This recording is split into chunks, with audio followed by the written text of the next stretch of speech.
इस वीडियो में मैं आपको बताने वाला हूं ग्लेडियोलस के बल्ब के बारे में। ग्लेडियोलस के बल्ब को किस तरीके से ग्रो किया जाना चाहिए, उसके लिए क्या क्या खाद इस्तेमाल करनी है आपको, और अगर आपने कभी ग्लेडियोलस लगाए हैं और उस पर फ्लावर क्यों नहीं आए हैं, इस कारण पर भी चर्चा करेंगे।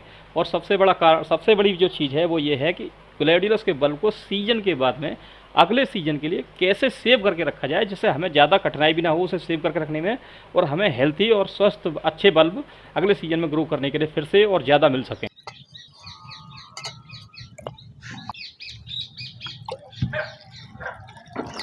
इसको लगाना इसलिए आवश्यक है, इसमें फंगस लग सकती है, सीड खराब हो सकते हैं, सारी मेहनत बेकार हो सकती है, इसलिए इनको इसमें डाल देते हैं लगभग 1 मिनट के लिए।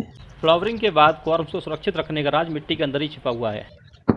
सबसे ज़्यादा मिट्टी पसंद होती है इसको वो जो अपने अंदर पानी को रोक के ना रखे, तो इसके लिए हमने इसमें 60% लिया है गार्डन सॉइल और 20% लिया है हमने इसमें बालू, रिवर सैंड जो कह सकते हैं, और 20% लिया है हमने गाय का गोबर।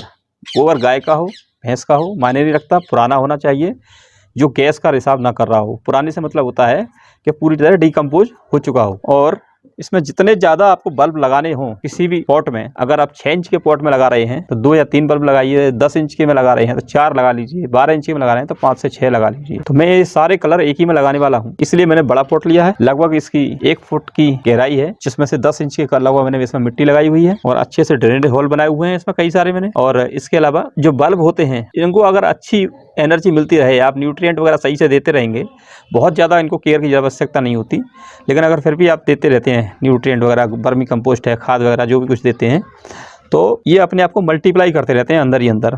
और फरवरी के से ये जो है फ्लावरिंग करना शुरू करते हैं। 1 से 1.5 महीने का इनका फ्लावरिंग का टाइम रहता है। 2 से 3 इंच नीचे गहरा लगाना पड़ता है। बहुत अच्छे और हेल्दी कॉर्न, साफ फंगीसाइड और अच्छा वर्मी कंपोस्ट, इसका लिंक मैंने डिस्क्रिप्शन में डाल दिया है, अगर आप चाहें तो इसे वहाँ से परचेज कर सकते हैं। आपको एक सीक्रेट बात बताने वाला हूँ कि यहाँ पर आपको जितने भी आपके पास कॉर्म हैं उनको 2 कैटेगरी में छांट लीजिए, एक बड़े और एक छोटे, क्योंकि छोटे कॉर्म सिर्फ अपने आप को बड़ा करेंगे और बड़े कॉर्म आपको फ्लावर देंगे। अगर दोनों एक साथ लगाए तो आपने कुछ कभी एक निकलेगा, कभी एक पे फ्लावर आएगा, कभी दूसरे पे। अगर आप चाहते हैं कि सारे फ्लावर्स एक साथ ही आए सभी बल्ब पर, तो आप उनको एक साथ बड़े बड़े एक जगह और छोटे छोटे एक जगह, छोटे वाले अब इस बार आपको केवल पौधा तैयार करेंगे और अपने आप को बड़ा करेंगे और अगले सीजन में आपको फूल देंगे, और बड़े वाले इसी सीजन में आपको फूल देने वाले हैं। आज कॉर्म को लगाए हुए 9वां दिन है, कि तीसरे चौथे दिन से ही स्प्राउट होना शुरू हो जाते हैं, अंकुरण होना। ये हो गया इसका पत्ता, लगभग 1 फुट से भी ऊपर का है, बहुत अच्छी और बहुत हेल्दी ग्रो हो रही है। उसको लगभग 1 महीना हो चुका है और ये काफ़ी हेल्थी और बड़े पौधे अच्छे निकल करके आ रहे हैं। बिल्कुल ये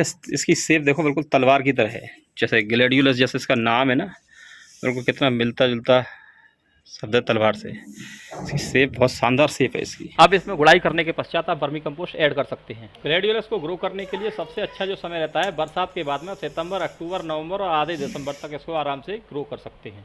65 दिन हो चुके हैं, अब ये फ्लावर स्टिक निकलने लगी है। ये मैंने कई कलर की लगाई थी, एक साथ मिक्स लगाए थे।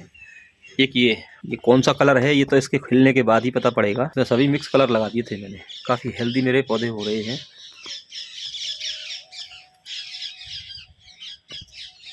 और ये टेढ़े हो गए हैं बिल्कुल, और इनको सीधा करने के लिए मुझे सपोर्ट देना पड़ेगा, अन्यथा ये फ्लावर स्टिक के वेट से टूट जाएंगे। जैसे ही अभी बहुत ज़्यादा टेम्परेचर डाउन चल रहा है, इसलिए इनकी ग्रोथ स्लो आ रही है।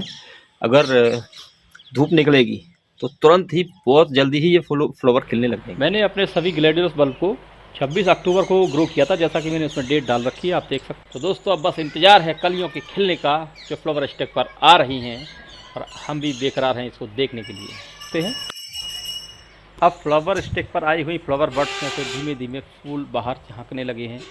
बहुत अच्छा नज़ारा होने वाला है दोस्तों। यकीन मानिए, मेरे सारे दोस्तों ने मुझसे पूछा कि इतने सुंदर फूल तुमने कैसे ग्रो किए। बहुत सारे लोगों ने मुझसे बहुत सारी बातें पूछी इसके बारे में। और जब कोई हमारे गार्डनिंग लवर्स, जैसे आप सभी गार्डनिंग लवर हैं, आपसे भी कोई पूछता है कि आपने कितने सुंदर फूल लगा रखे हैं, तो मन को बहुत शांति मिलती है, बहुत सुकून मिलता है। और हम चाहते भी हैं कि दूसरे भी लोग इसी तरीके से फ्लावर लगाएं। इसका जो फ्लावर है 3 से 4 दिन रहता है। नीचे वाला जब बंद हो जाएगा, नीचे वाला मुरझाने लगेगा और ऊपर नया फूल खिलने लगेगा। ऐसे करके 10 से 15 दिन में पूरा फ्लावर स्टिक धीमे धीमे करके खिलती है और पूरी फ्लावर स्टिक फिर सूखने लगती है। आप देखिए दोस्तों, पूरा फ्लावर फूल खिलने के बाद में कितना बड़ा हो जाता है इसका, काफ़ी बड़ा हो जाता है इसका फूल। लगभग 3 इंच से भी 3 से 4 इंच तक का बड़ा हो जाता है इसका फ्लावर खिलने के बाद में। और ये पूरा स्टिक इसका खिल चुका है और धीमे धीमे करके अब ये नीचे वाला फ्लावर मुरझाने लगे हैं। सुपर लग रहा है ग्लैडियोलस का ये कलर, पूरा स्टिक नीचे से खिलती है। पूरा जब एक साथ खिला हुआ महसूस होता है तो बहुत ही सुंदर लगता है।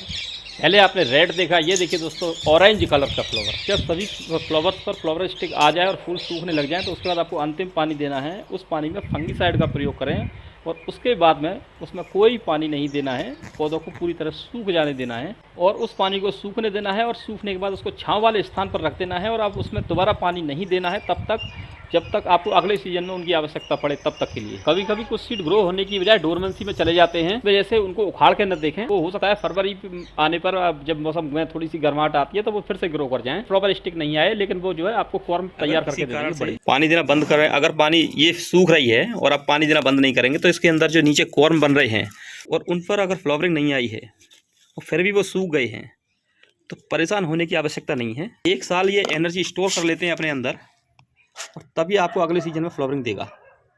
ये जो छोटे वाले जिसमें जो निकले एक ये है तो ये अगले साल इस तरीके से तैयार हो जाएगा। और ये वाला जब मैं ग्रो करूँगा, क्योंकि जो मेन है इसका वो ये नीचे वाला है, ये इसका मेन है जिसमें से ये तैयार हुआ है बड़ा वाला। तो अब ये जैसे ही लगाऊंगा ये बहुत तेज़ी से ग्रो होगा।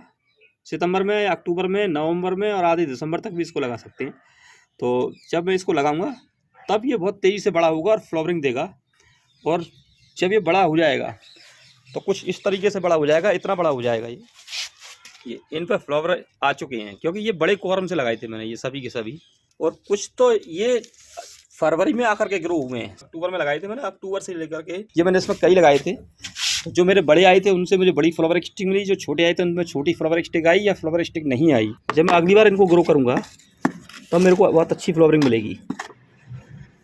ये नीचे वाला इसका ख़राब हो चुका है और ये नया मेरे को तैयार मिल चुका है इसमें से।